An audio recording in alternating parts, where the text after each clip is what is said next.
Pledge of allegiance, please. Thank you. On the count of three, 1, 2, 3, I pledge allegiance to the flag of the United States of America and and to the republic for which it stands, which it stands, one one nation, nation, under under God, God, indivisible, indivisible, with with liberty liberty and justice for all. Thank you. Welcome, everyone, to our special board meeting, March the 24th, 2021. This meeting is specifically being held to have a conversation about two charter schools, Enterprise and Westminster. These are schools that are quote unquote sponsored by the Board of Education. I would like to say that today I received a call from a former board member, Florence Johnson, who explained to me why there was such a hands-off approach in regards to these particular charter schools by the Board of Education. Florence Johnson said that in the past there was a commissioner who would not allow the board to get involved with the charter schools.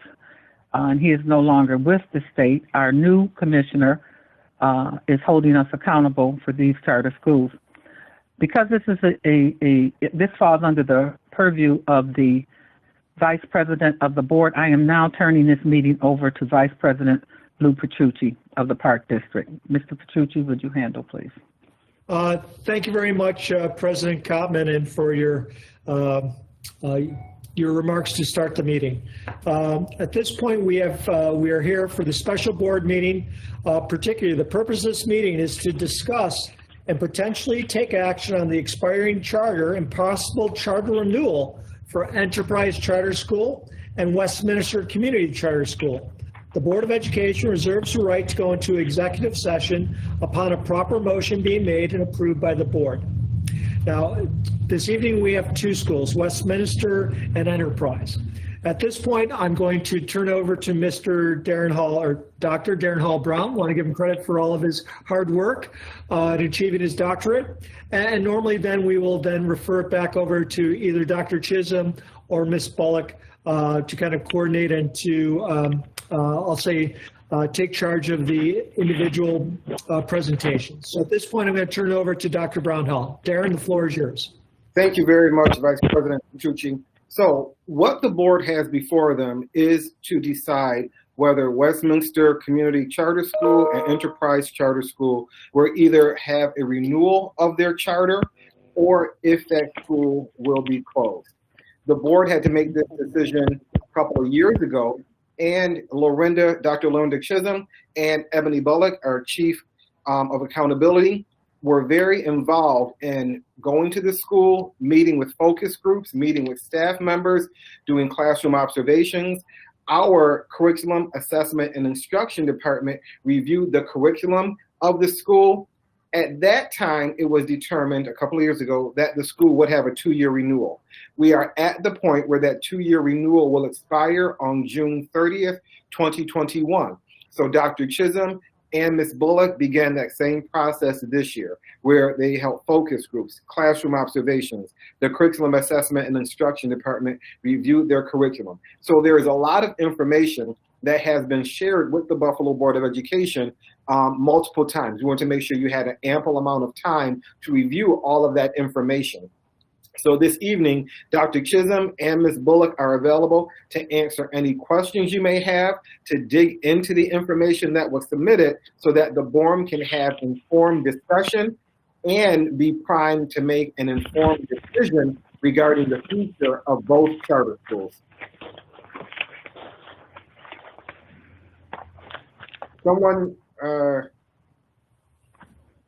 Okay, sorry.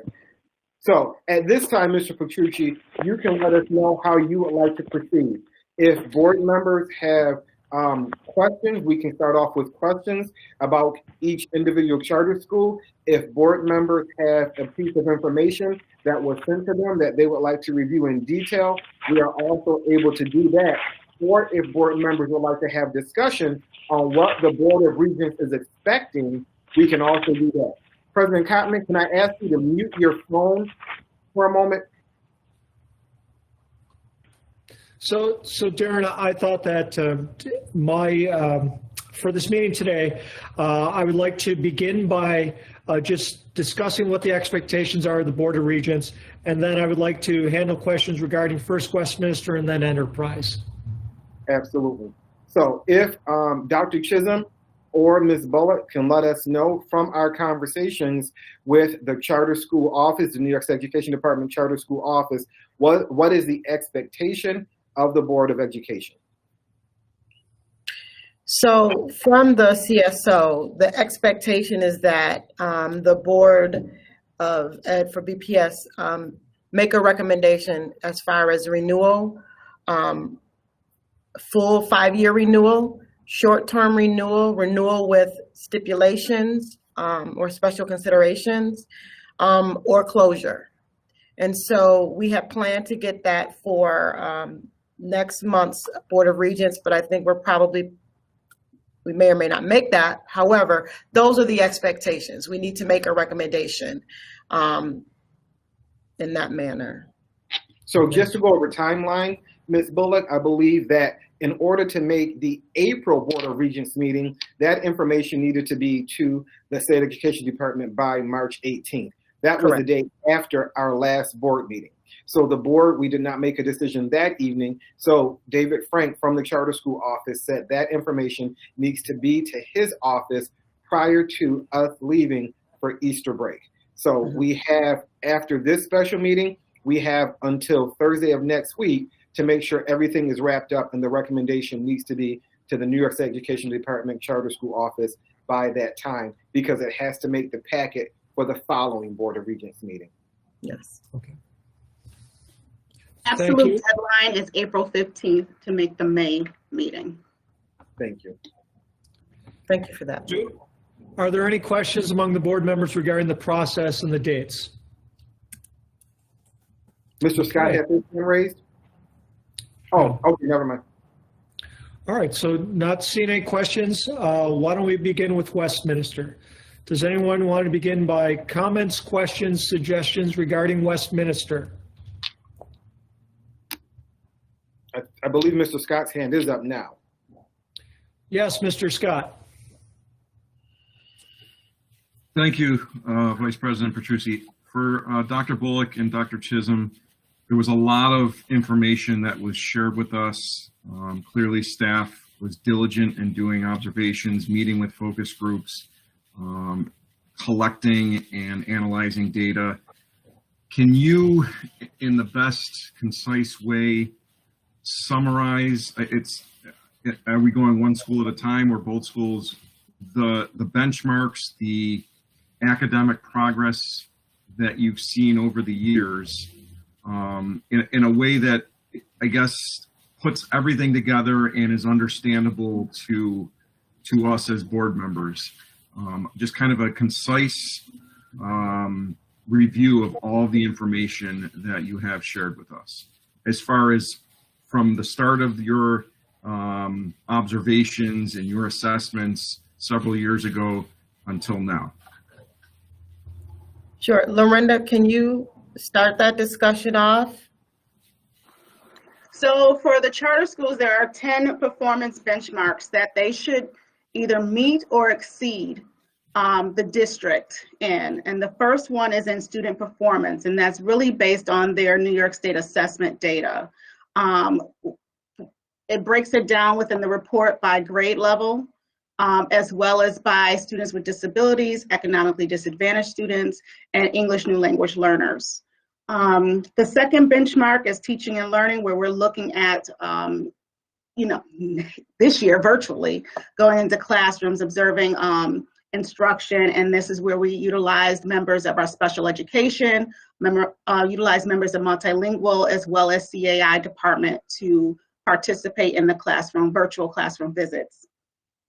Benchmark 3 focuses on culture, climate, and family engagement, where we're looking at evidence of how the school is supporting students and families, what services are being provided in the school, what wraparound services are being provided for students and families, and really how they're addressing student needs, whether it's behavioral or academic, how they're collecting that data, utilizing it, and then again, kind of creating this wraparound service for students. Benchmark 4 is financial condition. I'm just going to lump these couple ones together. Benchmark 5, financial management. So just really how sound and stable the financial condition of the school is, and how the school operates in a fiscally sound manner. And this is really gleaned through conversations with the school board members, as well as through documents that are sent to both Ebony and I throughout the school year, based on their monthly board meetings and other meetings that they conduct throughout the year. So they are very diligent in terms of making sure that they send us their reports, their monthly reports, including their annual report at the end of the year. I'm sorry, and Ms. Chisholm, underneath these benchmarks, there's a score or a gradient that says how compliant they are. Well, it's a level of how they're performing in those areas. But yes, so benchmark 6, board oversight and governance, really just the competence and stewardship of the board of trustees, organizational capacity, how well functioning their staff, their management, the board members are. Benchmark 8 is their mission and key design. So how closely aligned is what the school doing to their original key elements, their mission, their vision? How is that truly embedded throughout or lived and breathed throughout the curriculum, both the hidden and unhidden curriculum, right? Benchmark 9, enrollment, recruitment, and retention, not just of students, but of faculty and staff. What is the turnover rate? How many staff are of color? This is always coming up. Are they recruiting? How are they recruiting? Is there a lottery system? So those things are looked at, especially for students with disability, English language learners, and students who may receive free or reduced lunch. And then legal compliance. And again, that is something that's shared with us through documents that are submitted to us throughout the school year. So for Westminster Charter School, they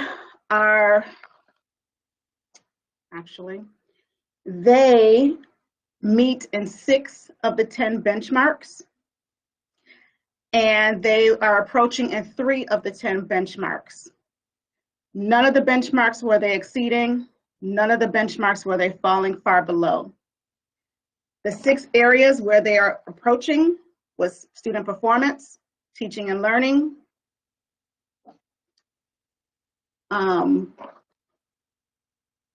sorry, it's all in the computer. I'm trying to get this all together for you guys. And I'll have to look at the other ones. Give me 2 seconds, please.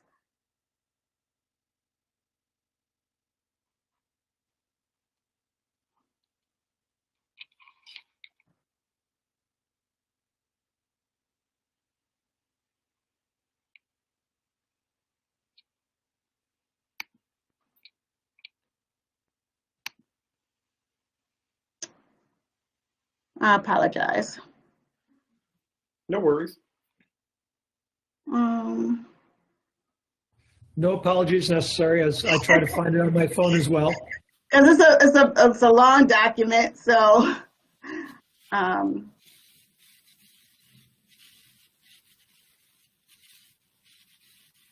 want to go to their final document that they received.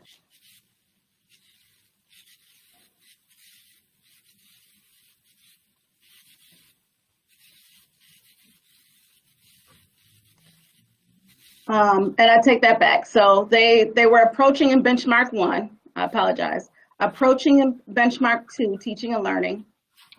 They met the level for benchmark 3, culture, climate, and family engagement. They met financial condition benchmark 4. They met financial management benchmark 5. They met board oversight and government. They met organizational capacity.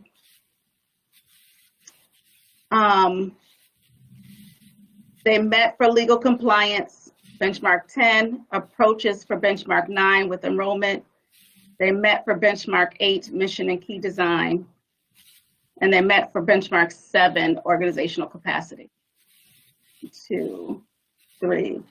So they approached in 3 and met in the remaining 1, 2, 3, 4, 5, 6, 7 areas.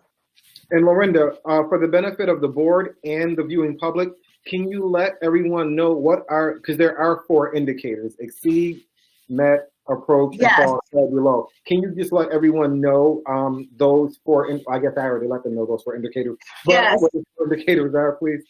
Those 4 level indicators is either they fall far below, which means there's significant concerns that are noted. Approaches, which means the school does not meet the performance benchmark. A number of concerns are noted. Meets, where the school generally meets the performance benchmark, few concerns are noted. Or exceeds, where the school meets the performance benchmark, potential exemplar in this area. So those are the 4 areas how the 10 performance framework benchmarks are rated. So before you go on to enterprise, how does this current assessment on those 10 benchmarks compare to the last time they were assessed on these benchmarks? If I pull last year's report, I can give you a side-by-side, but honestly, if I can recall, it was pretty comparable in these areas. The main area that we really look at too, mostly as it relates to the teaching and learning, I believe was approaching. I'll have to pull up last year's document. But it was pretty much still the same. There were a couple areas where we believe they exceeded when it came to the fiscal responsibility and organizational capacity. Lorinda, you are correct. So looking at the previous year's document, Mr. Scott, benchmark 7, organizational capacity, they did exceed, and financial management, they did exceed. However, they were still approaching in enrollment, recruitment, retention.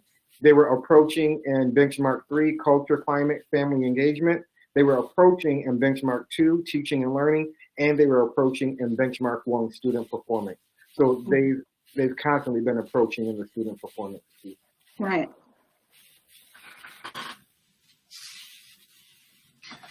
Now, are you able to give us the same on enterprise, or does the board want to talk about No, we're going to stay with Westminster for right now. Okay. Okay. Do one school at a time, please. I think it's important for the questions to be answered to the people that have questions out here during this period of time. I certainly have some, and so I see hands that are up, Mr. Petrucci, because I don't want to mix them up. I want to keep them separate. Thanks. Okay, we will focus on Westminster at this point. Then Mr. Scott will come back and go through the same process for enterprise. I'm not seeing any hands raised on the, but if someone has their hands raised, please raise them. Okay. Ms. McCosey, followed by President Codman. She was quicker off the draw, Sharon. Jen, the floor is yours. Please ask your question. Thank you, Vice President Petrucci. So if we're looking and we're doing this comparison side by side and we're seeing that it's comparable, what did we put in place, or were there any kind of stipulations put in place every time we do an evaluation to see how we move to the next level if someone is approaching, or like were there steps that were supposed to be taken in order for them to become, you know, were they meeting expectations or exceeding or hitting those benchmarks? Did we put those in place? I'm wondering, you know, you want to see progress, but what is the hindrance, I guess, and what are we doing to make sure that, you know, we're pushing the envelope for folks to, I guess, get on the ball and do a little better?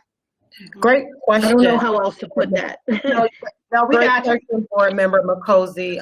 So as Board President Cotman stated earlier, as we were getting on to this meeting, Previously, in previous school years, we hadn't done much, to be quite honest with you, but it was because of the oversight of one of the previous commissioners, so we hadn't. And then going into the last renewal, we hadn't put any stipulations in either. I do want to say that when it came to ECS, there was a point in time where the charter school office placed them, I don't want to say corrective action because that's not the right term, but intervene with respect to how they RFP. And so we'll talk about that when we get to ECS. But as far as Westminster is concerned, to my knowledge, in the recent years, and I'm thinking in the past 5 or 6 years at the very least. So this past renewal that they renewed for 2 years, and then previously, we had not put stipulations in place. But again, that was based on the understanding that we did not or could not do that in their renewals. So maybe not with the renewals, but last year, Westminster did receive a mid-year and an end-of-year visit. And during that mid-year check-in site visit, which took place in November 2019, we identified a few areas based on what the school stated was their priorities, and being on site, having conversations with parents, with students, teachers, and then in classroom observations. What I will say is, while we looked at some of their educational successes, our team did provide them with recommendations on areas of improvement. And those recommendations were teachers writing clear objectives linked to the standards and the criteria for success. The second one was that the leadership team should continue to deepen and strengthen teachers' capacity to both understand and utilize data for the alignment to the standards and rigorous instruction, modifications of lessons, and reteaching opportunities for purposeful grouping. We didn't see purposeful grouping. We just saw small groups kind of doing the same things. And the last one was a tier 1 behavior system for student expectations and making sure that that's visible throughout the building and within classrooms. And I believe this year, Westminster met as it related to culture, climate, that area. So there were recommendations left. And we also have those conversations with the leadership team prior to the end of our visits. Okay. I'm looking forward to seeing how that plays out in the next school, but yeah, and I guess my other question is, and I'm good, is knowing how most charters that this is, BPS kind of charter schools, are we still under this, they only show us what they show us? We don't have access to certain things. Are we like kept away from a lot of the data? Do they have that right to do that, as some charters don't have to, bring forth everything that they have going on? Like, because it's a BPS charter, do we have full access to everything? This way, if we do provide recommendations, and I'm glad that they did meet them, that we can access all the data and be able to really, do that comparison. I don't know if there's any roadblocks, I guess is what I'm saying, because that seems to be what happens with most charters, is these roadblocks that are put in place. So what are those, if any, for a BPS charter? So monthly, we get all of their financial reports and board minutes. They do that on a regular basis, and so we archive that. When we are doing the visit, we do ask for various kinds of data, and it is present, it's presented to us. It's usually emailed to us. I can say that with Westminster specifically, we do get some attendance data. Well, we share it with them. We share some of their state reporting data. We dump it to them. And then we've, as of late, the past 2 times they've been meeting with BPN. I have a data person in my office, Laura Samolsky-Peters. She's been working with them in terms of refining their systems. So how it has been working is, again, we definitely get the data that they have available to them during the time of our visit. And if we ask them, they will send it on top of the stuff that by compliance that they have to send us. Mm-hmm. Thank you. Yeah, that clears up a lot for me. I appreciate that. I'm good now. But Yeah. to your point, Board Member Mokosi, to go back to what President Kottman said at the beginning and having a conversation, an historical conversation with former Board Member Florence Johnson, it has been a progression. And I don't know if you picked up on it, but Westminster, when they presented to the board for their renewal hearing, they were willing to be very transparent and more of a partnership. So that has been progress in that area. Mm-hmm. And Ebony, correct me if I'm wrong, but didn't some of we offered even professional development, I believe we got it so that their teachers were able to then participate in some of the PD that our teachers were doing here in the district for this year. So that was another way that we wanted to partner, support, and make sure that their teachers we were building capacity amongst their staff. Absolutely. This year, coming out of the spring, this school year, last school year, the spring of 20, coming out of that COVID, the beginning of COVID, OSA, our IT department worked with Westminster because Westminster, their teachers are BTF teachers, the great majority of them, and their administrators are BCSA members. So we were able to reestablish their ability to take training. And so many of their teachers participated in online self-paced training to help hone their skills around virtual instruction. And it's something that we, we will continue to do if, given the chance. But so in that, and if the board would like, I can provide documentation of what the training was, how often their teachers participated, so on and so forth. But that was part of the partnering. Again, with the fact that OSA is now reestablishing the relationship with the school. Thank you. They also, in terms of data, Board Member Mokosi, they also participate, they are a community school, so they have Saturday programming, as many schools do, but they have Saturday programming, and so they also are collecting data on that, and they make that available to us again during the time of the visits, and if asked, they provide that for us around that initiative. Thank you very much. Ms. Mokosi, do you have any other questions? Ms. Kottman, the floor is yours. Do I have any other questions after Ms. Kottman? No? Okay, well, think about it. Sharon, the floor is yours. Thank you. So what I think I need right now is, because I need to reframe this conversation, and I need for us to make clear to our listening audience, who I've received an email, several emails from people talking about how great Westminster is, how warm and fuzzy it makes them feel, and they just love the atmosphere. And some terms that's called the missionary approach when we are dealing with people and we make them feel warm and fuzzy. The reason that we are here today is because these two schools have not met proficiency.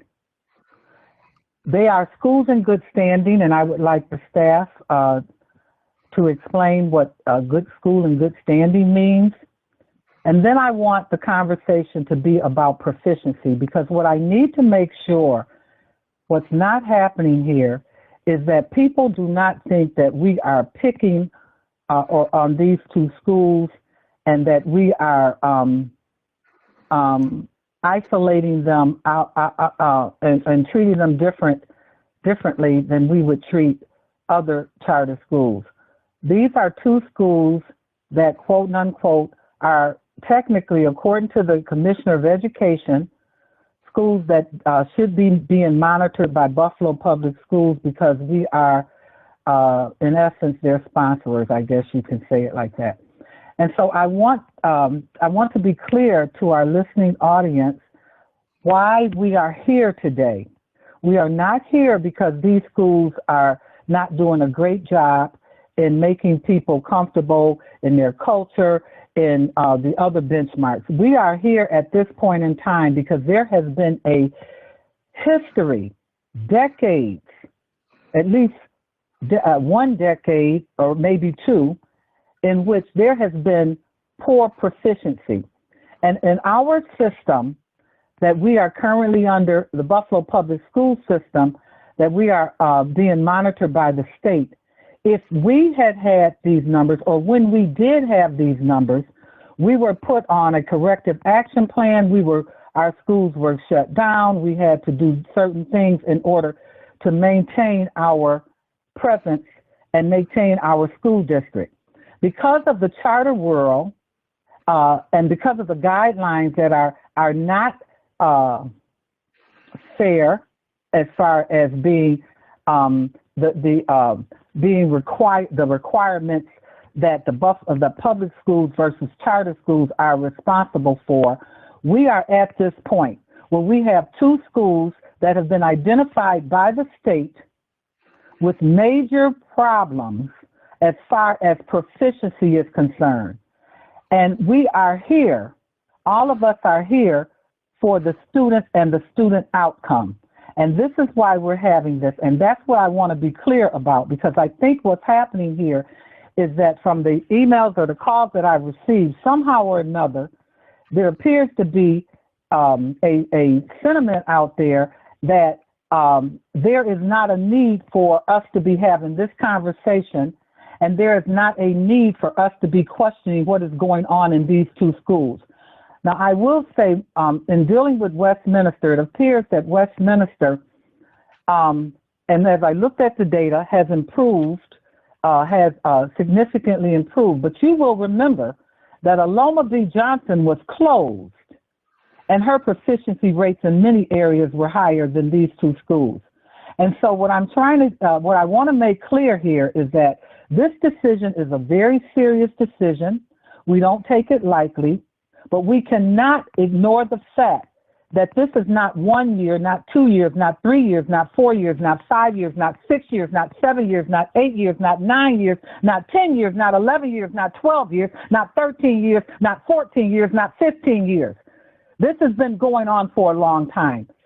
And we have to have the honest and the fair questions asked today and moving forward. And I wanted to frame that because somehow or another, the appearance, it always comes back that Buffalo Public Schools are not as good as the charter schools, that we're not doing what we're supposed to do in Buffalo Public Schools to move our children to the next level. And somehow or another, the charter school system in this city has turned into, the culture has turned into like a private club, when in essence, we are at the point where these two schools need Buffalo Public Schools to move them to the next level or to decide whether they should continue after many years of not reaching proficiency.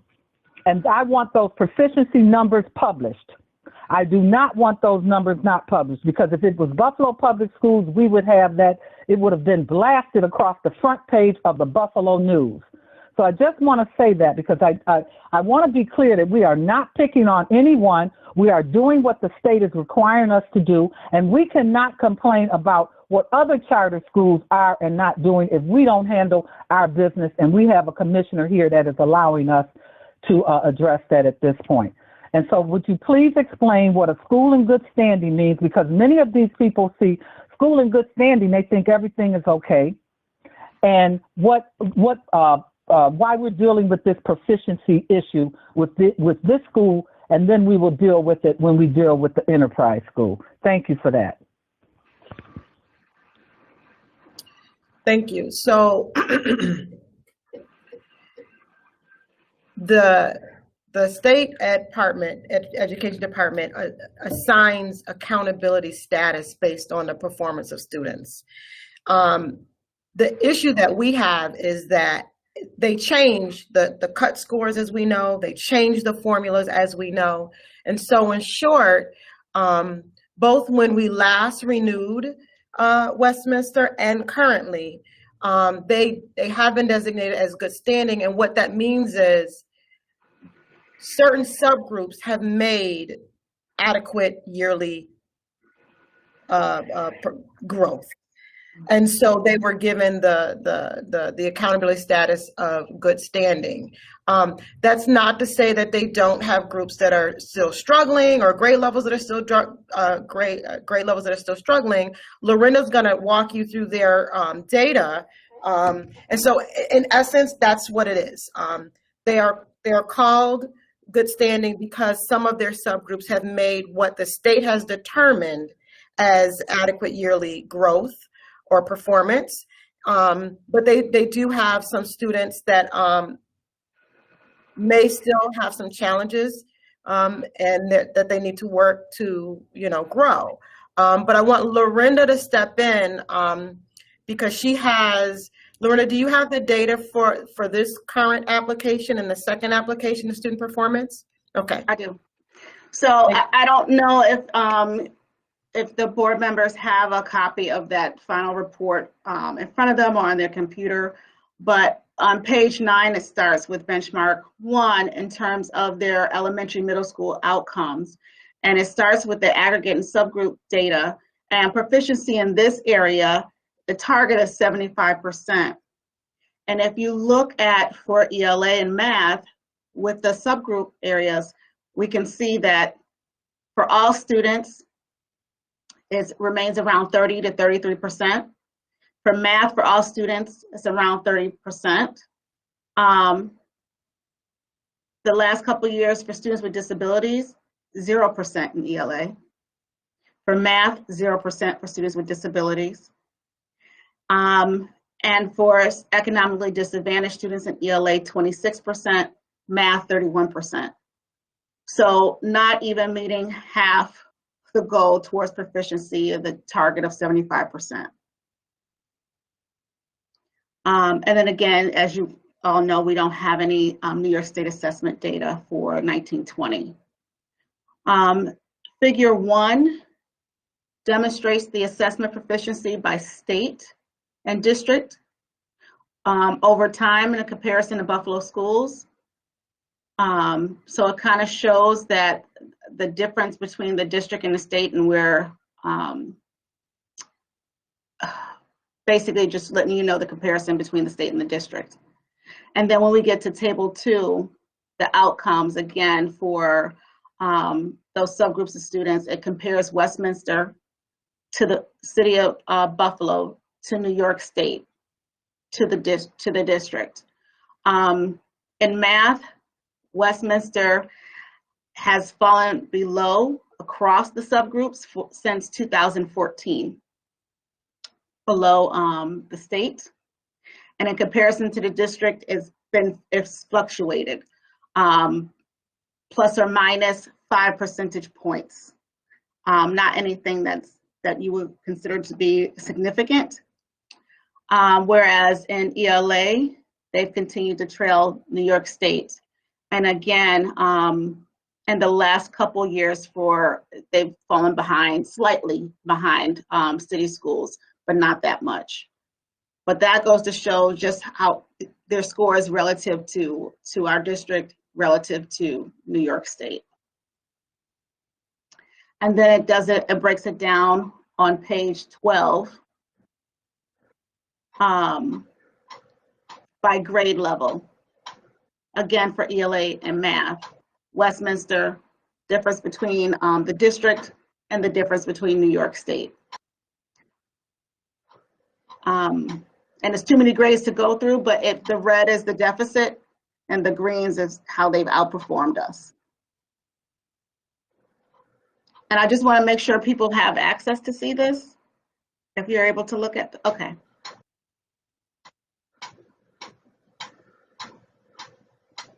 And I just sent it again to the board members here for easy reference and locating. Okay, okay.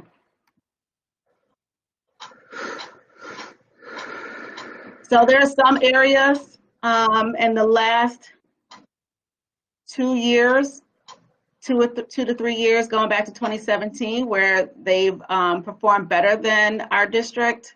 But as of late, that has not necessarily been the case.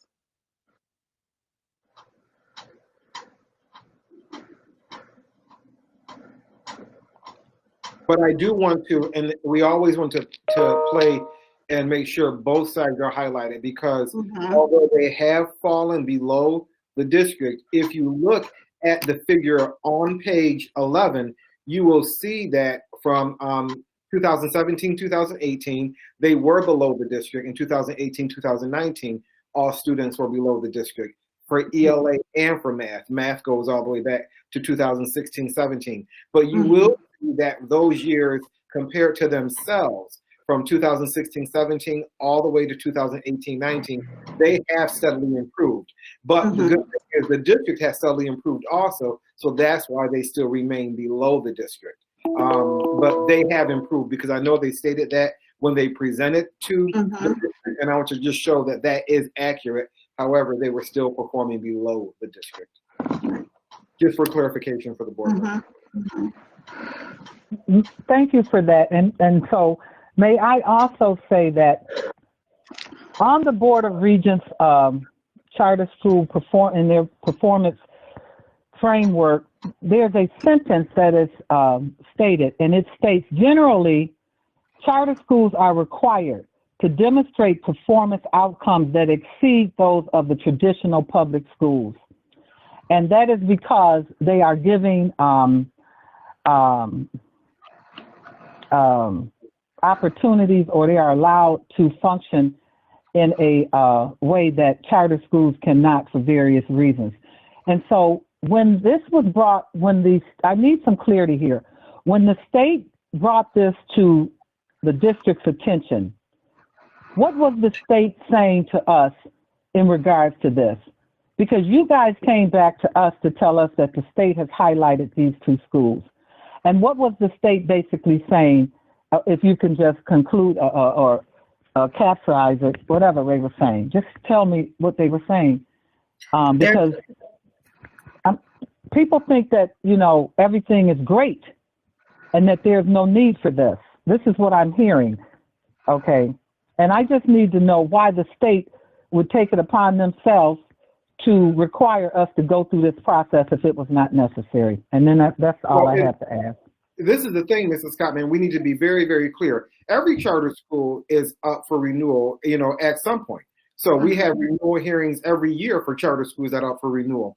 It just so happens that these two schools specifically are chartered by the Buffalo Public Schools. So it's an ultimate decision that BPS has to make. So in the past, when charter schools come before the board for their renewal hearings, we hear them, we ask questions, we send all that data to the State Education Department or the SUNY Charter Schools Institute, depending on where they were chartered, and then they make a decision. So over the last years, the State Education Department has closed Oracle Charter School, Pinnacle Charter School, a community charter school, Oracle, charter school. So they have made those decisions to close those schools. The reason why this is important and specific to the Buffalo Public Schools is because we are the chartering institution for both of these schools. So when the schools are up for renewal, it really weighs heavy on our board for the recommendation to the Board of Regents for a short-term renewal or a long-term renewal. Then the Board of Regents will have to approve that. Now, if this board decides not to renew the schools and to close them, the Board of Regents doesn't have a say about that.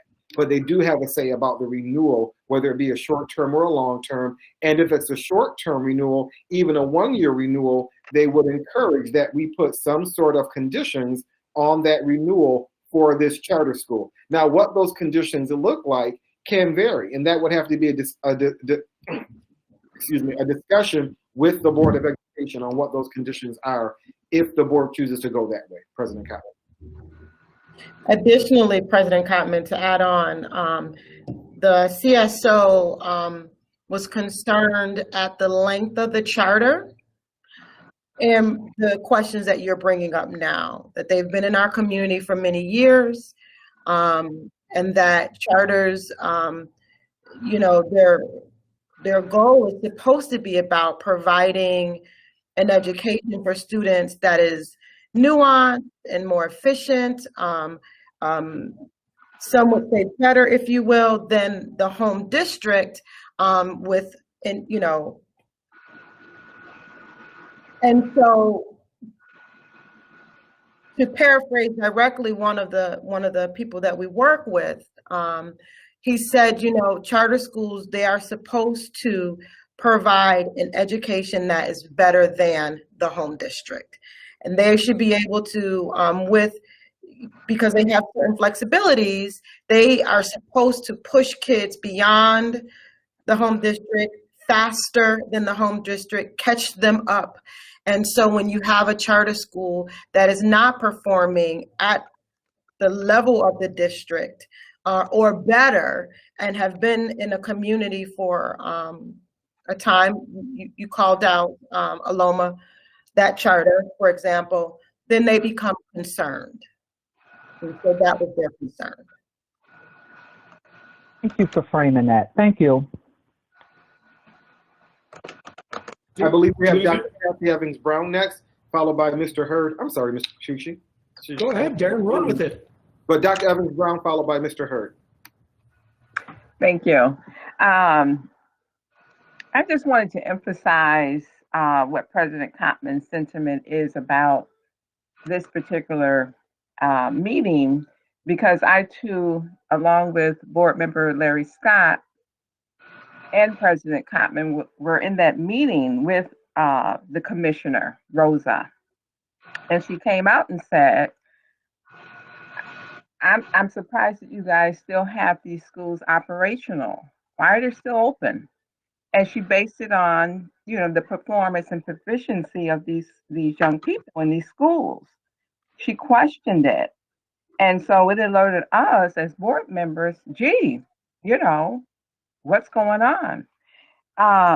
And so it appears that there needs to be some kind of corrective action, because based on what Ebony Bullock just described and framed, that, you know, charters ought to be functioning at a higher level. But it also puts us in a position as board members to know that we do have a say in these charters. These are district dollars that are going to not only these two charter schools, but all of them, all 16 of them, I believe. And so I just wanted to put my 2 cents in, because it is a concern, and this initiative and what we're doing ought to be taken very serious. Thank you. Can I just add to what Board Member Evans-Brown said? One of the things, other than if we choose to renew, especially if we do a short term, there is an opportunity to have a renewal condition placed upon a short-term renewal. So the input or the feedback or the recommendations from the board would be considered and included in the renewal document for the school. I'm sorry, Board Member Petrucci, the last item right on this talking point, just as I look over some of my notes, to both Board President Koppman and Board Member Kathy Evans-Brown is saying, is that in my notes I have noted that the CSO specifically said one of the things that really influenced their decisions around what charters to keep open or not is this deep look at proficiency and performance of students. So again, there's this concern about length of charter and student performance, and so it weighed heavily on their decision. And so we are applying the right amount of thinking to this and careful weighting of this. Thank you very much, Ms. Bullock. Next, we have Board Member Terrence Hurd. Terrence, do you have questions? Yes, I do have a couple of questions. I'm more concerned about the renewal conditions at this time, and what can we do to help support this charter school. I know you just mentioned deep look at proficiency. I'd like to know legally what can we do. I know that we're entwined in community school programs with Westminster Charter School, and but what other type of supports can we give them? Can this district do to help the charter school with its inefficiencies? Can we like send teachers or other programs to help this school legally? I know that we're looking at a short-term and long-term basis of how we can put a program together to help this, because if we decide that we want to renew this this charter, that we should have some type of stipulations already in place, or heading for the future, that we can show that we're leaning towards, helping this school, helping education, and helping, their goals. I'm not quite sure what the Board of Trustees are doing, or how they have worked to help with the proficiency levels here at the charter school. But I know, Darren, as I read the data, they have a steady improvement for the last several years, but it's still very inadequate, compared to some categories, compared to city and state levels. So what can we do legally about giving this charter, support, helping them with program supply, if it's teachers or if it's leadership? Great question, Board Member Hurd. The CSO was very careful in not giving us like a list of things that, here are some things that we would suggest you do. But what they did say is that we could potentially have one of our board members or one of our staff paired up with Westminster's Board of Trustees. We already have, as we stated a little bit earlier, we already have a place and a structure for Westminster, because their teachers are BTF members and their administrators are BCSA members. We already have a structure in place where their teachers can enjoy and participate in our training, and so too can their principals participate in our training. If we have something that they would like to participate in, they reach out to myself or Lorinda, and we pair them up. We get in contact with Crystal Benton, who's our wonderful Director of Staff Development, and we make that happen. So we do have that.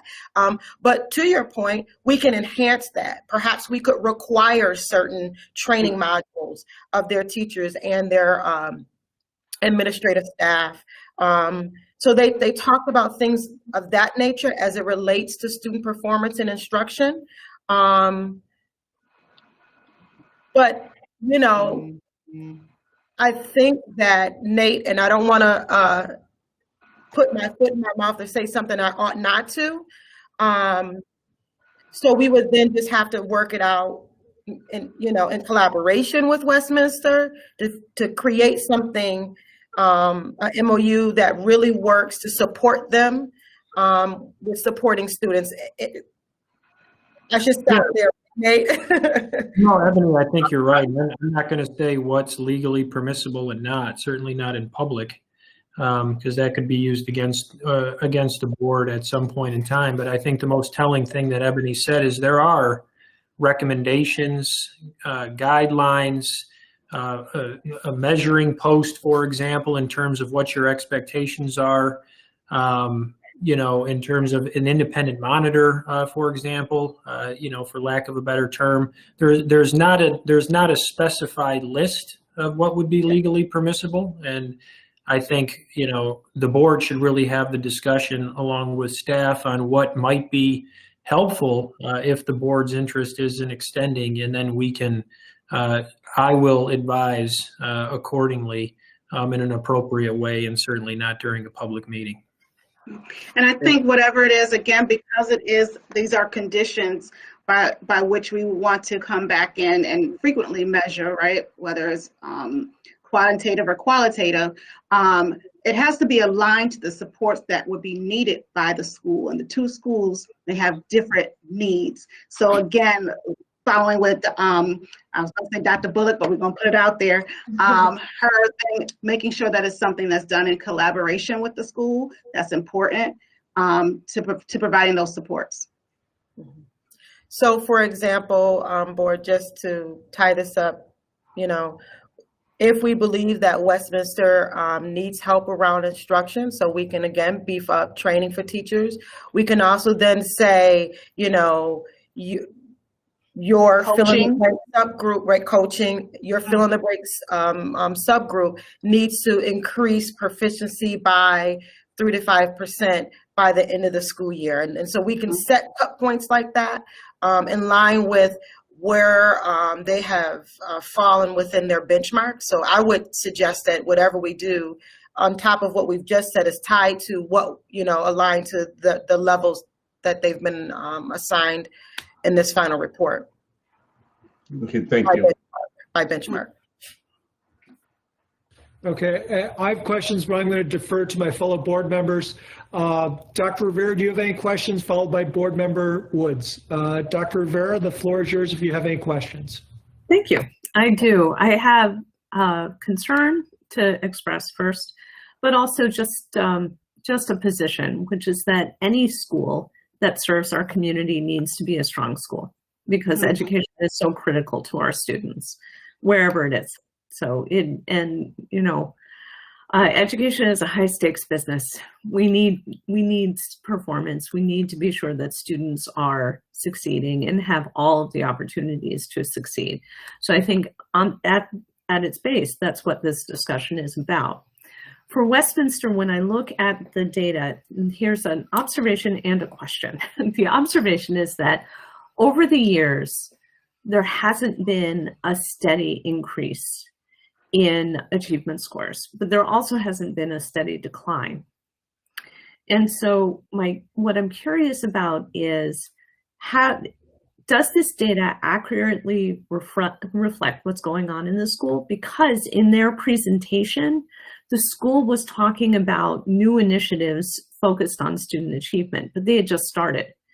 If I remember it correctly, it's barely a year in, which is problematic with COVID. And that paired with what President Cotman was saying about the lack of oversight also, I'm wondering how we can read this data. And here's my question. Did we give enough time to these schools to really look at their data and have a good sense of what's happening in the school and their ability to improve student scores and student success rates? And if not, would it be a benefit to have more time, or is that the question, is whether or not more time would actually benefit them? Great question. Dr. Rivera, I want you to know that we renewed them for 2 years, right? So they had a year regular, right? And then COVID. And then COVID. At the end of COVID, not only was that phenomenon, but all of the sort of independent measures around New York State assessment that we use to have that sort of measuring stick for schools, that was canceled. So it's hard to measure the kind of performance. On top of that, if you remember, shortly before COVID, a year or two before COVID, New York State it changed the test. It changed the test. I remember. So you have those phenomena that are impacting Westminster in the middle of a time period where they did implement their own strategic plan, right? Even before we did the short-term renewal, that 2-year renewal, they have realized that some things were going wrong, and they self-imposed a strategic plan, and they've changed that based on the short-term renewal. They changed it again based on the phenomena of COVID, and so that's where we are. I want to stay independent, and did they have enough time? I don't want to layer my judgment on that, but that is also something that we need to think about. With when we're looking at how we are measuring, have they made enough growth? There's some areas we might be able to answer that question right out in terms of enrollment and recruitment, but certainly with student performance, the same phenomena that are impacting district schools are impacting that school. Thank you. I'll ask the time question in a more neutral way, which is just in general, after a school implements a strategic change, how long is a reasonable amount of time to expect to see results from that change? It may not be answerable. I go back and forth in my own head. Depending on which scholarship you're looking at, you know, 3 to 5 years minimum. Okay. Minimally, excuse me.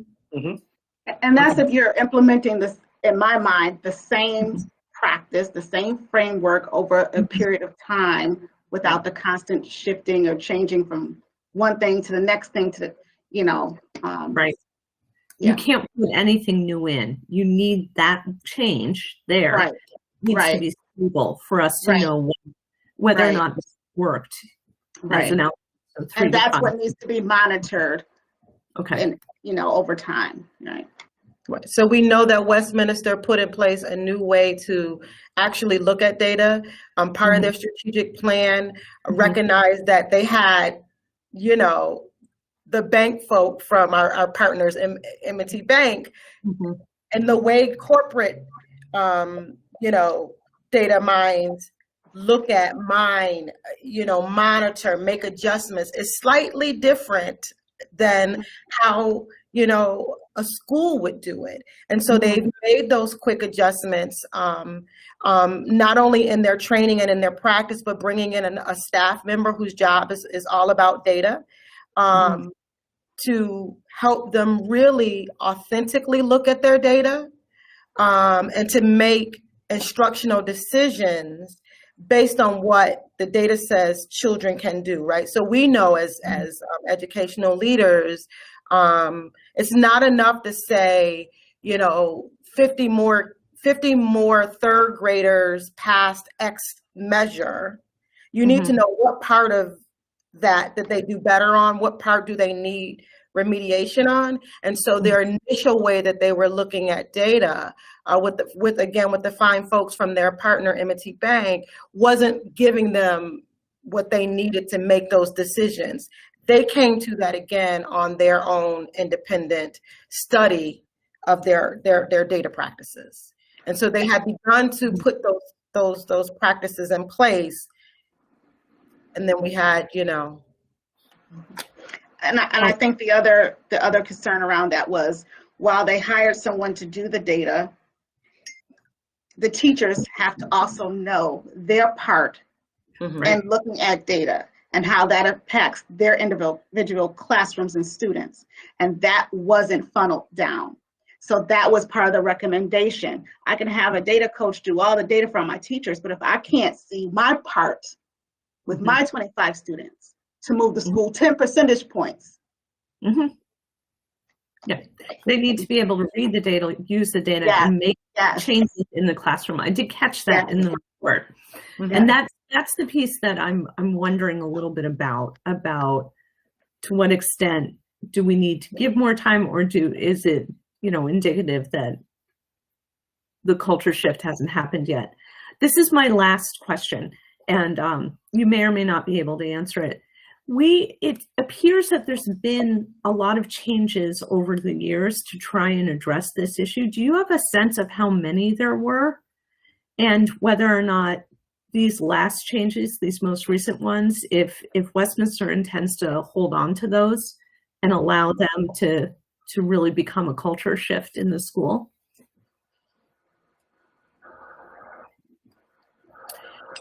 I would have to honestly go back to the full report to see the various changes that they've made in their curriculum associated with data and things of that nature, and how the changes that they've made in the way that they look at data. I don't know if Lorinda can pull that up quickly for you as far as the number of changes that they've made. And I'm sorry, can you Over the repeat? 3 years, I cannot answer that off the top of my head. That's fine. I was just trying to get a sense of if some of the issue was that there were a lot of changes made. In other words, had they shifted a couple different ways and now have found a way that may very well work for the school, or if, you know. I see what you're saying. Distant. Right. We can dig through what we have and email you guys that this evening so you can have that bit of information. Thank you. I appreciate that. Any other questions, Dr. Rivera? Thank you very much. At this point, I will turn the floor over to Board Member Paulette Woods. Ms. Woods, do you have any questions? Well, I just have a few observations from listening to the presentations. What I recall when Westminster came to us for renewal before, they put their cards on the table. They were very clear that they were trying to make a difference. They also were very clear that they needed 3 years, not 2, to see the results. And if I'm recalling correctly, I believe the board had a hard time. We wanted to try to give them the 3 years because they have to recruit teachers. There were changes that they really needed the time. And we weren't able to give them the 3 years because the state overruled us. Now, here they come back to us. They're meeting 7 of the goals. They're approaching 3. And it seems that they really just need some help because we cannot allow a charter school or any school to be performing worse than the Buffalo schools. If anything, we need, if they're going to exist, we need charter schools to excel, to bring something different. So I'm looking at this and saying, if they're trying this hard, maybe we can come up with something to give them a short-term renewal with some support systems.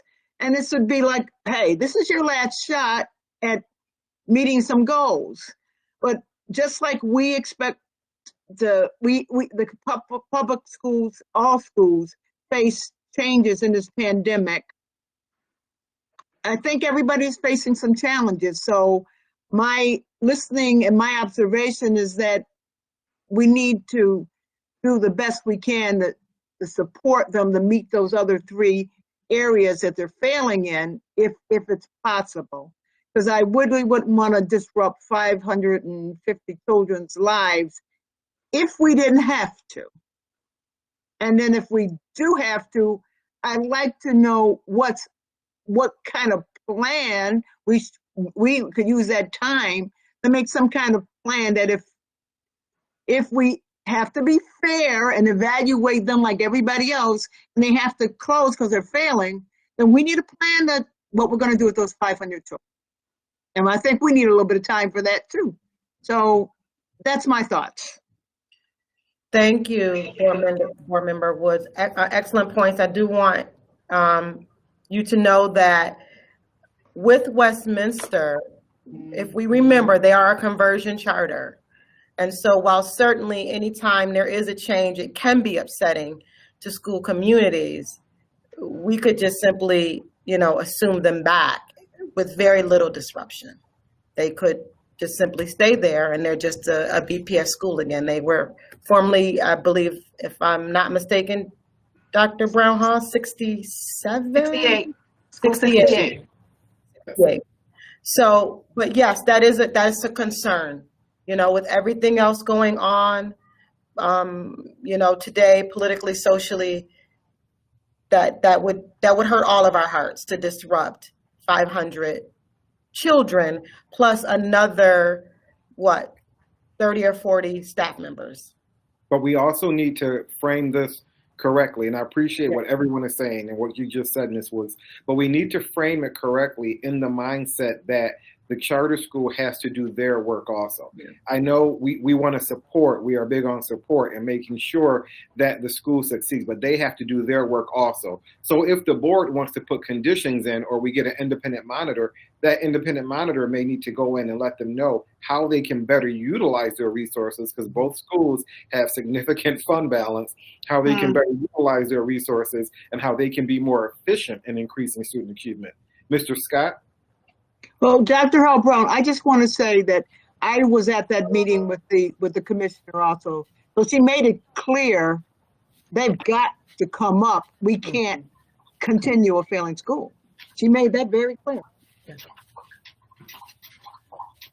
So I just wanted to, before we move on to enterprise, and Dr. Bullock already started what I was going to say, that we're looking at two different situations, two different circumstances with both of these schools. Westminster is our school with BTF staff, BCSA staff, and based on conversations I've had, if they were to be converted back to a district school, there would be minimal disruption with the students and the staff, based on conversations I've had. I think for me, when I'm hearing about that these two charter schools were given a 2-year renewal, not a 3-year, not a 5-year renewal. They've kind of been on notice. And I say this without my mind being fully determined on how I want to act with these two charter schools. But when I'm hearing that we're going to potentially give them some more time, provide more staff, more money, more resources, potentially looking at an independent monitor coming in, that's going to cost money. I need to be convinced that maintaining their charter and doing that is financially and educationally best, instead of us becoming the manager and now the educators of those students. So if we're talking about doing much more for each of these schools, providing more time, staff, and money towards them, I will not be comfortable supporting that to give them more time as a charter. They're charter schools. They're independently run.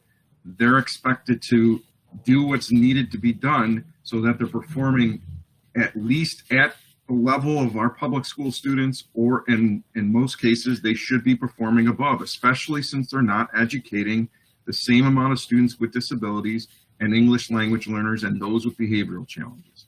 So I'm gonna need a lot of convincing to support an extension with intervention and supports and more money directed to them, with them remaining independent charter schools.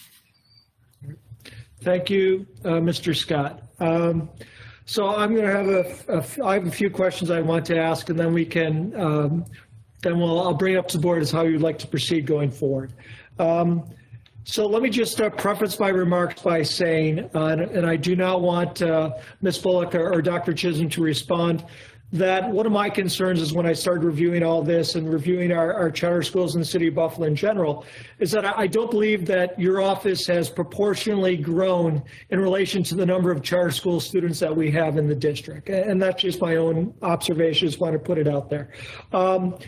Could I ask for either Dr. Chisholm or Ms. Bullock, so could you tell me a little bit more about your visits? Are they on a monthly, bi-monthly, quarterly? What does the typical visit look like? I know this year is a little bit different because of COVID, but if you could just tell me how you interact with these two charter schools on a routine, regular basis.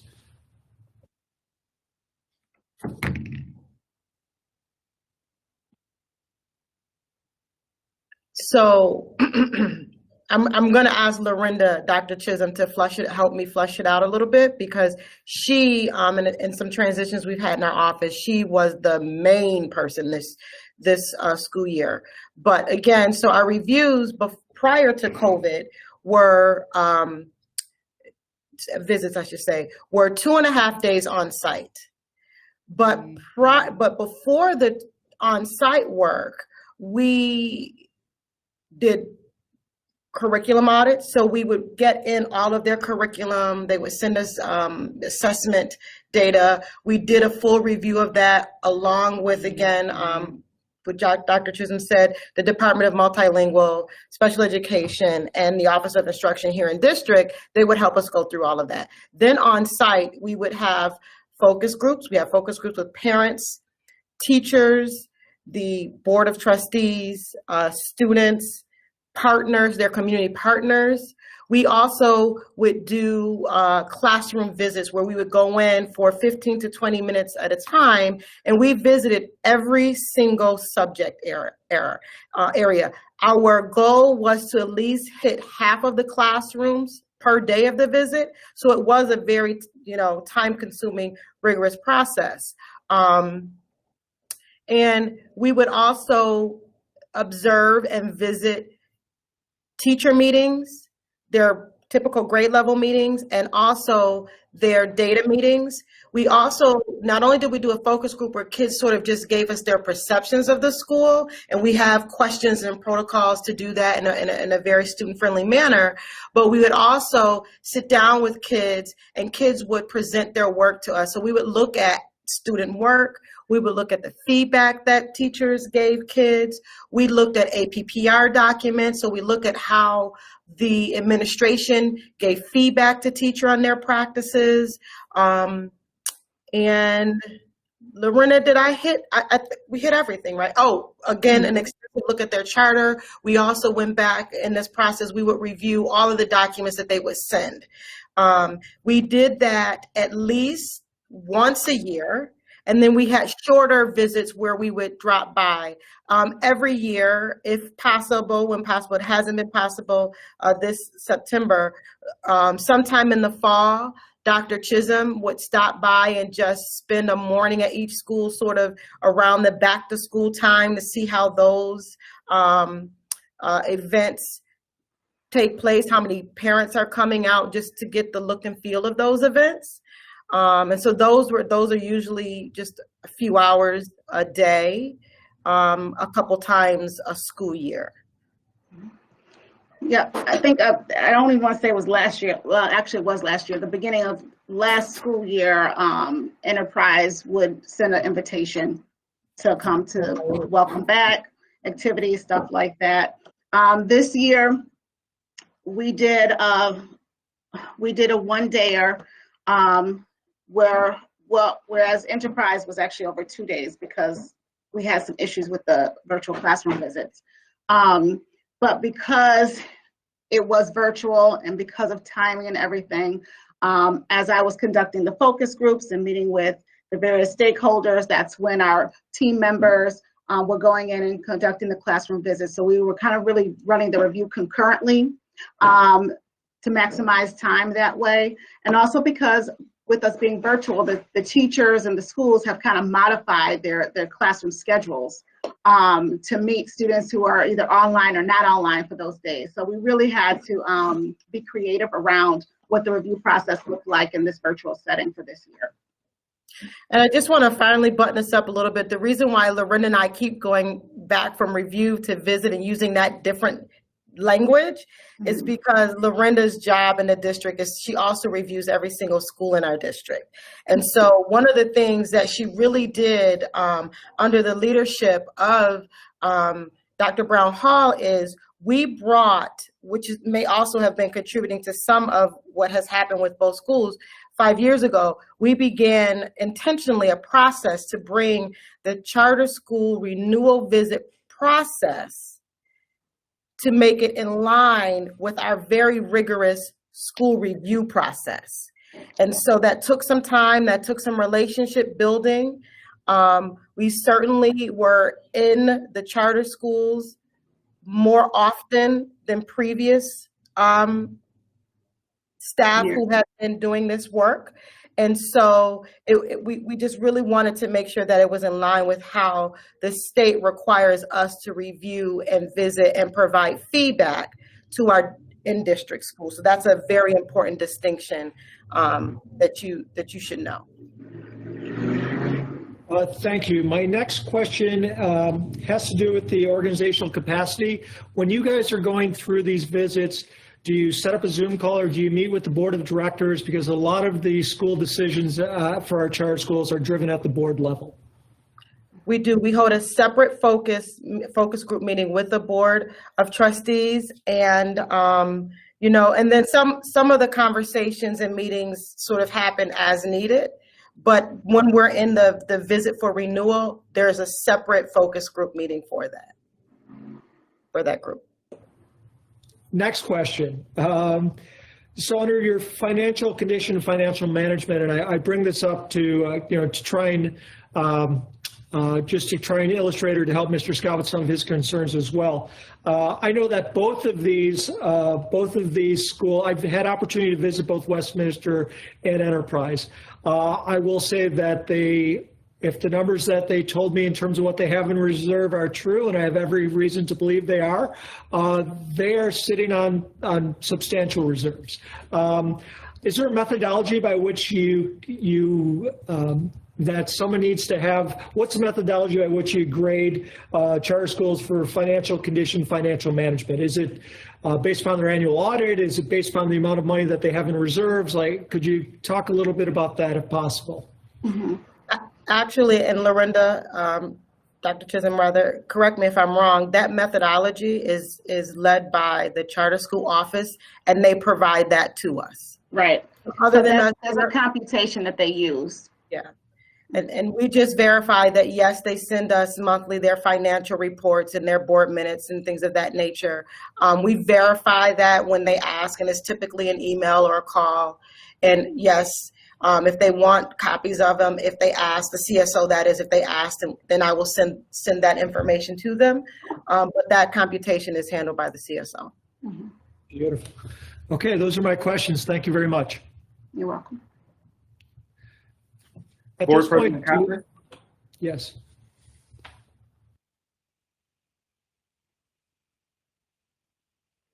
The point of order, Mr. Kuzman. Okay, at this point, in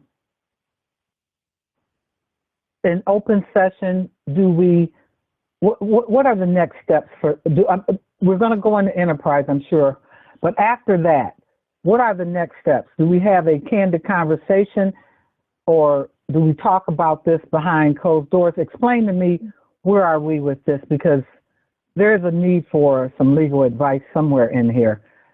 Please help me get some clarity here. We're going to talk next, I imagine, about enterprise, but I need to know how much of a conversation can we have in regards to this topic. And you understand where I'm going with this, Nate?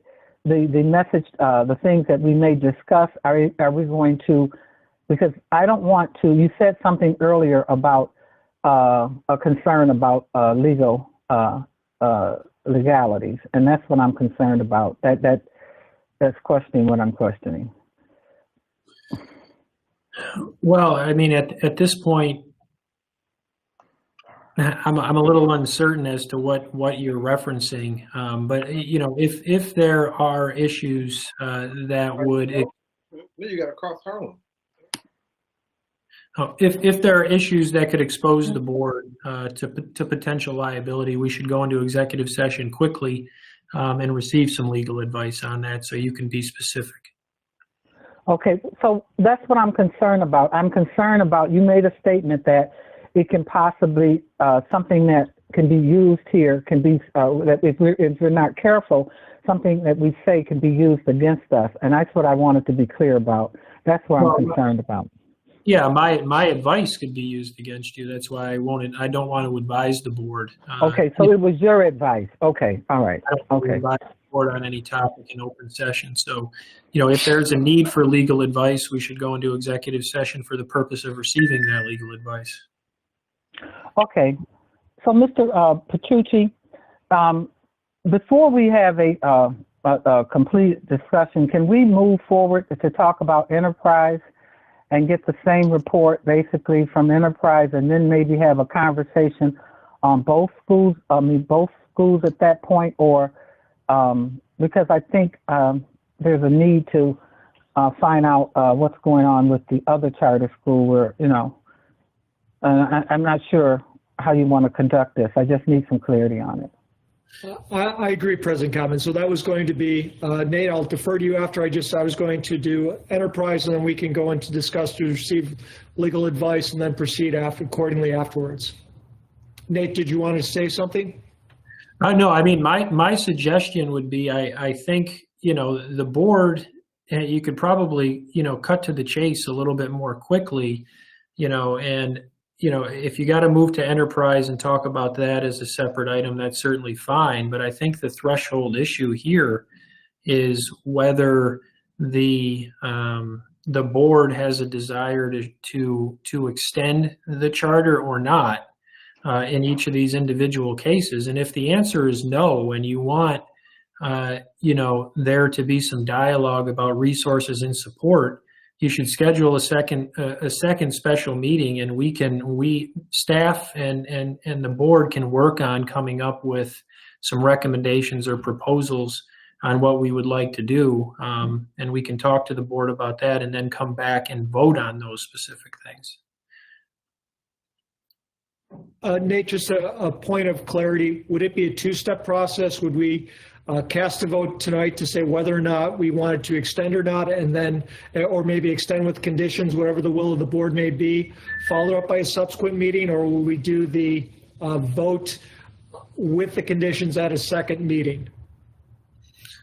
I think, you would, if the desire of the board is to extend these, or at least look at some options in extension with some conditions on it for each of the charter schools, then my suggestion would be that we schedule a second meeting for the board to vote on a resolution on, the duration of the charter extension in each of the individual cases, and the conditions that the board is going to put on that. So it'll be a two-step process then? Correct. Two-step. All right, thank you. All right, thank you very much. Do we have any questions I'm not about clear. the process? Yeah, Okay. yeah, I'm not clear here. Okay. The floor is yours. In open session, do we make that decision, or do we seek legal advice in making in those decisions? There are two choices, okay, that we have basically, and I'm not clear with that. Is what I'm saying. That's what I'm unclear about. Well, why my suggestion would be that we go into executive session right now and receive that legal advice, and then come out and have a further conversation.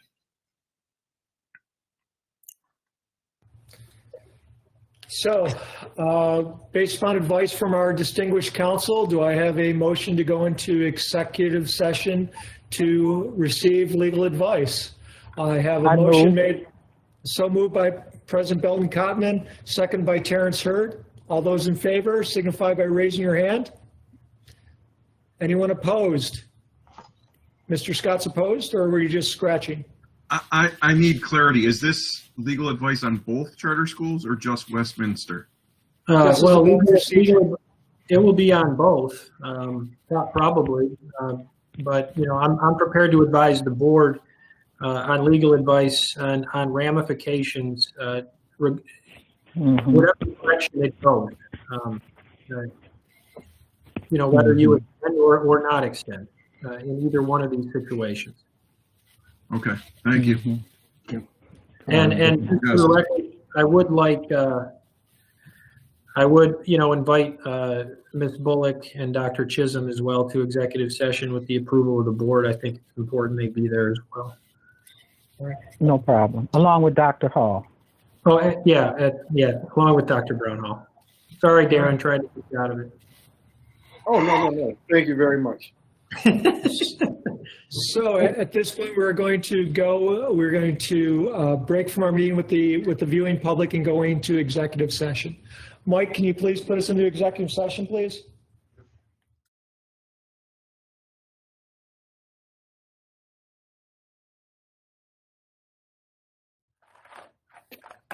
Let me know. Everybody smile. Okay. Thank you, viewing public, for your patience. The Board of Education went into executive session to receive legal advice. No actions were taken. So at this point of the meeting, I would like to turn it back over to Dr. Chisholm and Ms. Bullock regarding the Enterprise Charter School. So I turn the floor over to Ms. Bullock and Ms. Chisholm regarding Enterprise. So we're going to sort of do exactly what we did for the previous charter school. Dr. Chisholm is going to review with you the 10 benchmarks and the levels that were earned by ECS.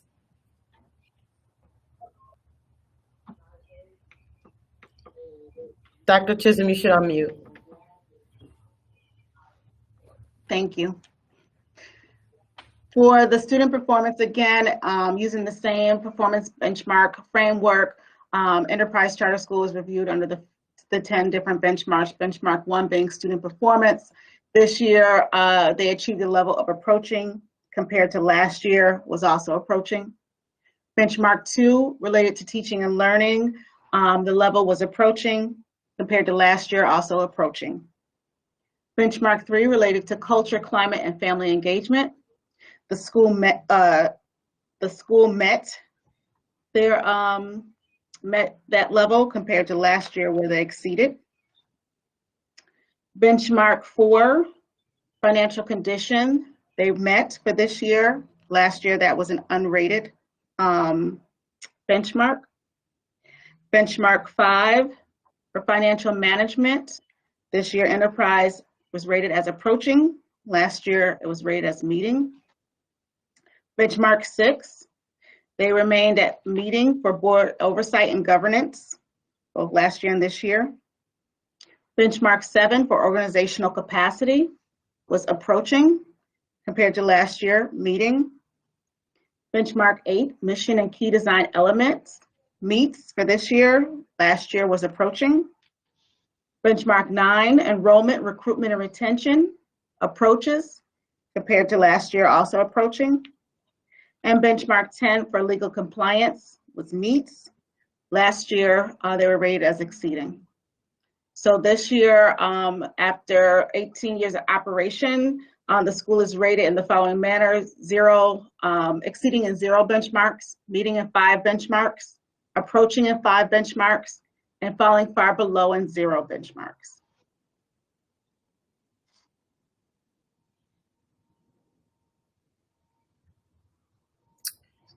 Some of the areas of strength that was highlighted in the final report is that the charter has a mission of engaging young minds through projects and partnerships. And we did see in the visit that ECS placed effort in providing students with really authentic experiences through community partnerships, and resources to support their behavioral. And this is part of their key instructional program design. Also, we wanted to make note that ECS quickly opened a food pantry to support students and families in the midst of the pandemic, the COVID pandemic, and turned out technology and hotspots in order to make sure that their students were able to have access to instruction throughout the COVID pandemic. One of the areas of needs that was addressed in this report and shared with the school was the fact that the school leaders really have to continue to have a strong focus on instruction, making sure that it's both rigorous and aligned to the curriculum with authentic assessments. Again, really around data. I think this is something that we're seeing around with both schools, so that it can be used to make those instructional decisions that are best for learners. And then, continue to support teachers in ways to provide them with the skills to differentiate those lessons. What our CAI team and our multilingual and special ed team found was a lack of differentiation that really allowed for access to the curriculum for subgroups of student learners. So really to differentiate lessons for the multiple modalities of learners and student groups, as well as creating and delivering lessons that engage students' higher order thinkings.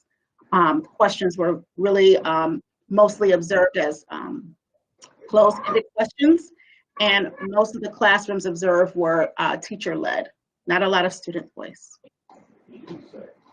So before we go on to walk you through the benchmark one student performance data. I know you have questions on that. Do you have any questions on what we've presented so far? In terms of their benchmarks, their areas of strength, and the areas of improvement that was cited in the report? No? Okay, so Lorinda, you want to go ahead and walk us through the Sure. trend data? Sure. So benchmark one was, again, we're looking at the trending towards proficiency in ELA and math for subgroup populations, students with disabilities, our L multilingual learners, as well as our economically disadvantaged students. The target set for the charter schools are 75%. And as you can see, it's highlighted, these boxes are highlighted in red because those, it denotes that they did not meet the target of 75%.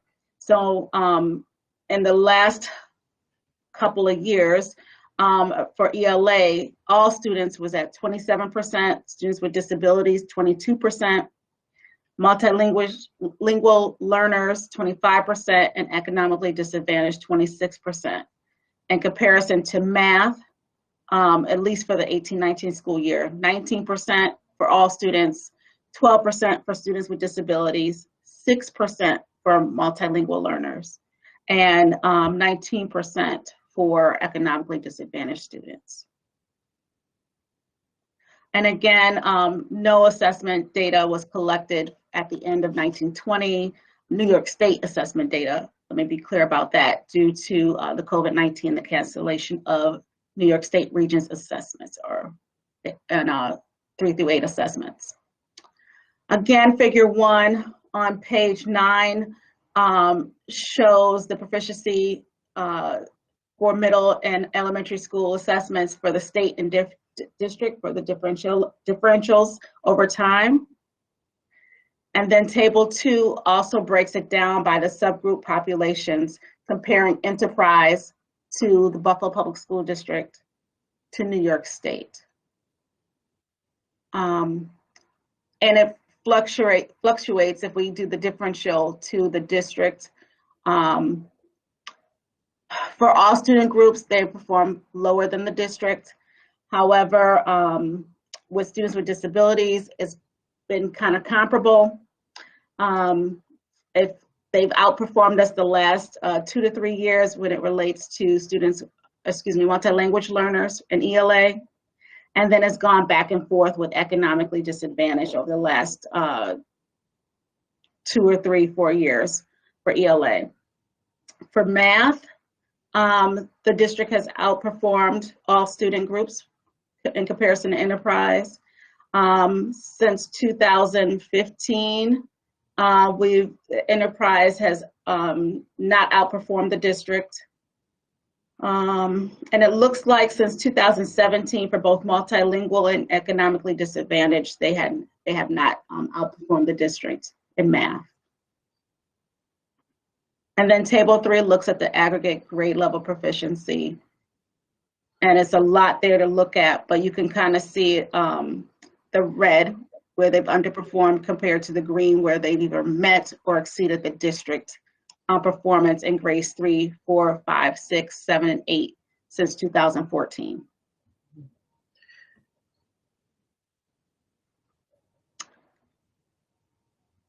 And in comparison to Westminster, that actually offers us a science, biology, living environment, Enterprise does not have any high school or any Regents data to report. They don't offer any advanced science, math, or foreign language.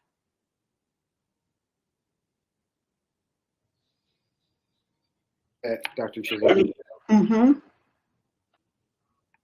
Are there any questions around the charts? There's a lot of data in those. I think President Cottman has her hand up. Okay. You're on mute, Sharon. Thank you. I'm not clear about the students with disability. Do they have the, you're comparing it to our district, but do they have the same level of intensity that we offer in their special ed department? No, I think that also came up in the board presentation. When it comes, they don't have the same level of services that we provide in our district. And I want to be clear, my understanding since that meeting is that if the school, because the statement was made, if Buffalo, if the district would fund it, we would do it. My understanding is that if the school requests it, we will provide it. And so to throw that at the Buffalo Public School District was not a fair assessment, in my opinion. I spoke with the state in regards to that, and the understanding is that if a child applies and needs the resources, and the school district requests, and the charter school requests it, we will provide the resources. We are obligated to, but we are not obligated to set up a class prior to them having a student that needs the resources. So I just wanted to clear that up. Thank you. Thank you. Are there any other questions at this point? Because I know that I have a few, but again, I'll defer to my fellow board members. Does anyone have any questions? Lou, can I just say, please make sure that these Absolutely. proficiency rates are posted, please. I think the public has a right to see what we're looking at, in fairness to them. We have a lot of parents who, again, feel warm and fuzzy in their environment. They like to say my child goes to a charter school. But this is very, very concerning, really is. Okay. And this is an organization that's been around for 17 years. Okay, right? 17 years? Thank you. Okay. All right. Thank you, President Cobman. I just have the same questions I asked about Westminster. I'm just going to ask about Enterprise as well. I know a lot of this has to do with a lot of it's directed by, the administration of the building sets the tone for the school. I was just wondering if you had the opportunity to meet with the board while you were there at Enterprise and talk with them, discuss with them, have a conversation with respect to the organizational capacity. Yes, that is a standard part of our renewal visit protocol. There's a separate focus group where we meet with the board of trustees. Sometimes with Enterprise would have their leadership meeting or their leadership focus group. So yes. Next one is that I believe, and you can correct me because it's been a while, that Enterprise was established to meet the needs of was established as a place for our high need students in the district, and that they had a long-term relationship with the district with respect to placement of our high need students and trying to develop programs to help them exceed. Did that weigh at all in the evaluation, or is that something separate? It's part of the materials that are included in that. It's part of the original charter, so it's something that we do look at, and it's questions that we do ask questions regarding how the school serves the most neediest students. And I do want to correct myself, board, as I'm looking through the notes, and Dr. Chisholm just helped clarify. This year, for this renewal visit, we did not have a separate conversation, a separate focus group with the Board of Trustees. Lorinda, can you clarify if they were in the focus group with the administration at all? This year, no. Usually Mr. Donnelly would join in with the leadership focus group. He did not join this focus group this year. So I have to revise it. It is a protocol. More often than not, they are there, but they are a volunteer board, and generally we have our, focus groups during the day. Okay, and the same with how often did you meet with them? Same question I asked with respect to Westminster. Same type of meeting schedule that you had with Westminster? Yes. Okay, thank you. And actually, we actually were at Enterprise about if you put it all together, maybe 2 days. We had to come back to revisit some classrooms, and we also had to schedule a separate day to try to meet with one of their teams to conduct a different focus group. So we were there with 3 separate days. All right. Thank you, Dr. Chisholm. Last thing because when I was looking at the financials between the 2 schools, they struck me as very similar, but the 2 schools got different ratings. I was just wondering, because they had similar financials, similar money in the bank, similar, and just one was approaching, one was met. I don't know if you can comment on that, but that was just one thing that I was looking at the benchmarks that kind of jumped out at me. Which one are you looking at exactly? Which benchmark? That would be financial condition. I believe that for financial condition, they had approaching where they had met last year. And again, I don't, or I'm sorry. Okay, both of them met for 4. Okay. Mm-hmm. But now But they're just as approaching. a reminder, that's a metric and a computation that's not done by the district, it's done by the CSO. Okay. So that came from the charter school office. For those who don't know what a CSO is, for our viewing audience, all right, thank you. I heard it. Does someone have a question? Well, in this report, this reflects 15 years, not 17 years. I just wanted to be clear on that. So I may have misspoken if I said, 17 years. This is a 15-year review, is what I'm looking at. And the actual opening date, the initial charter is 2003 for Enterprise. Is it? Okay. Mm-hmm.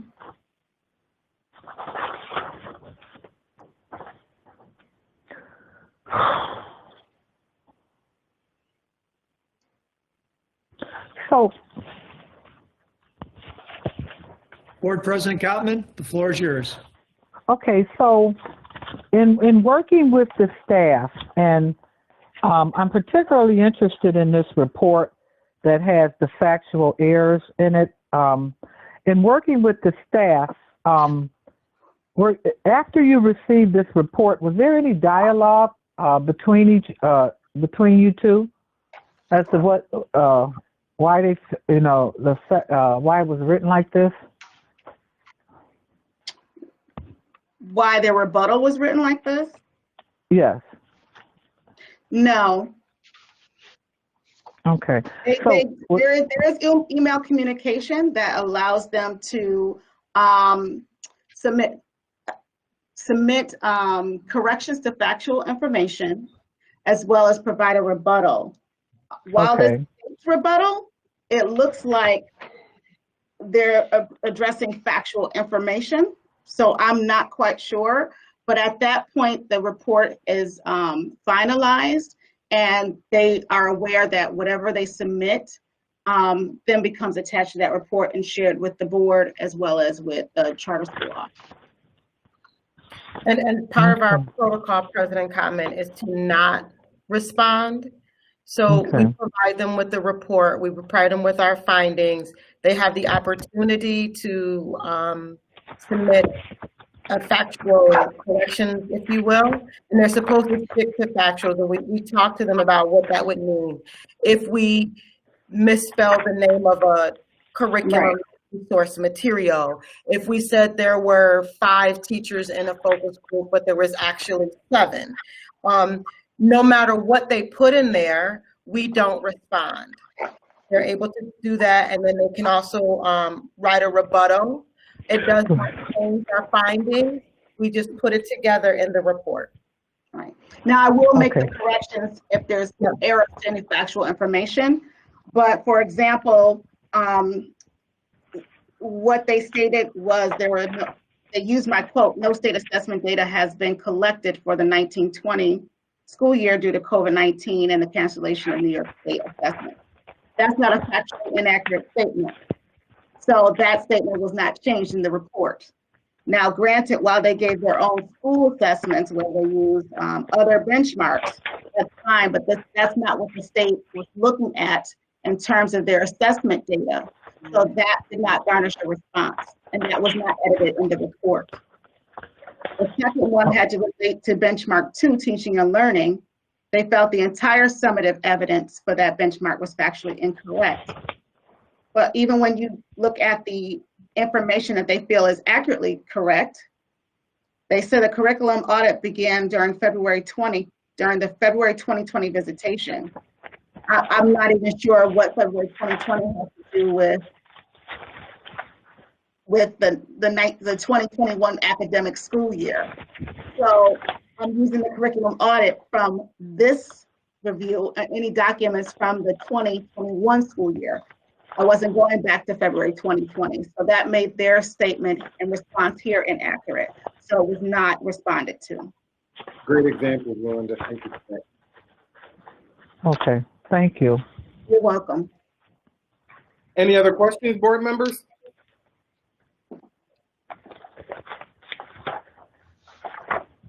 Mr. Petrucci?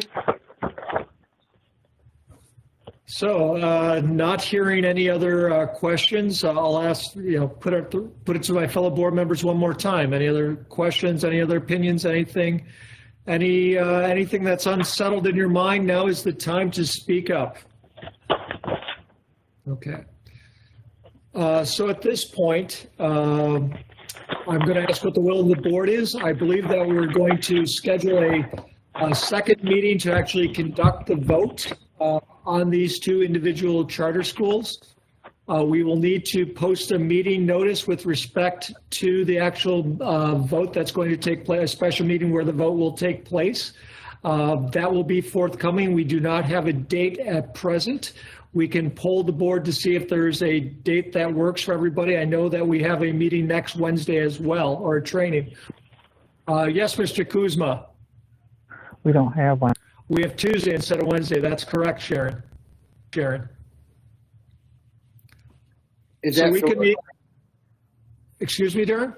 I was to make sure that was solidified. Next Tuesday, the 30th? I thought that we had training next Tuesday, the 30th, if memory serves. That's what I was just confirming. Yeah. No. No. Are you talking about our retreat training? Correct, Sharon. Our restorative justice? No, we had a board member who could not attend, and it's very important that all board members are involved in this, all 10 of us. And so we decided to move that to the, 13th, I think it was. Yeah, I believe it is as well. Yeah, it's the 13th. So is the will of the board to meet later this week, later in the week, or early next week? I don't know what everyone's schedule is looking like. We could have a meeting either Friday afternoon or Monday, Tuesday next week. I think Later this week, Friday could work for me. I really think that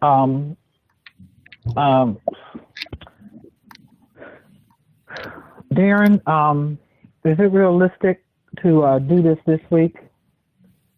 Yeah, I want to make sure that we have staff to give staff time to draft resolutions.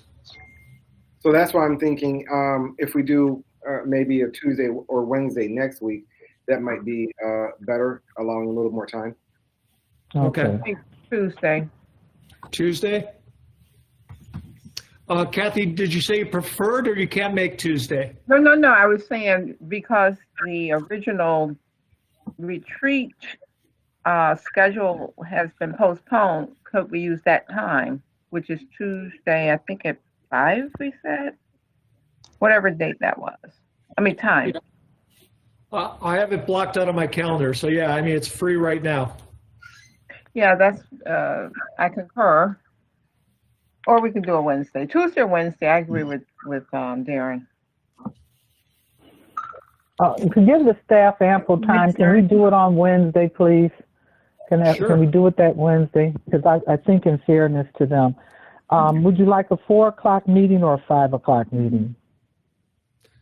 They both work for me. I'm flexible. I'm in City Hall, so I can attend either time. Jennifer, what works for you?